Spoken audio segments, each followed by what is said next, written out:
പളനി ബാബ എന്ന് പറഞ്ഞിട്ടൊരു പൊളിറ്റീഷ്യൻ ഉണ്ടായിരുന്നു തമിഴ്നാട്ടിൽ. പുള്ളിക്കാരൻ 95-ലോ 97-ലോ അങ്ങോട്ടാണ് പുള്ളിക്കാരനെ RSS വെട്ടിക്കൊല്ലുന്നത്. പഴനി ബാബ എന്താണെന്ന് വെച്ച് കഴിഞ്ഞാൽ ഇന്ത്യൻ ഇസ്ലാം പൊളിറ്റിക്സിന്റെ ബേസിക് പഠിക്കണം എന്നുണ്ടെങ്കിൽ പഴനി ബാബയെ കുറിച്ച് പഠിക്കണം എന്നാണ് ഞാൻ പിള്ളേരുടെ അടുത്ത് പറയാറ്.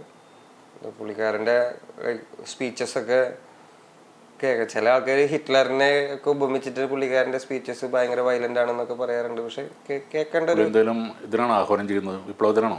അങ്ങനെയല്ല, പുള്ളിക്കാരൻ ഇവിടെയുള്ള മൈനോറിറ്റീസ് ഒരുമിച്ച് നിൽക്കണം, സനാതനത്തിനെതിരെ ഫൈറ്റ് ചെയ്യാൻ വേണ്ടിയിട്ട്. ഈക്വാലിറ്റി ഒരിക്കലും പ്രൊവൈഡ് ചെയ്ത് തരാൻ പറ്റാത്തൊരു മതമാണ് അത്. സനാതന ധർമ്മത്തിനെതിരെ ഫൈറ്റ് ചെയ്തിട്ടുള്ള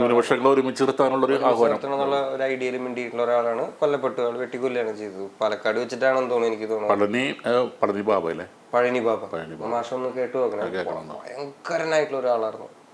MGRനെയൊക്കെ തൊപ്പി അങ്ങനെയൊക്കെയാ വിളിക്കുക പുള്ളിക്കാരൻ.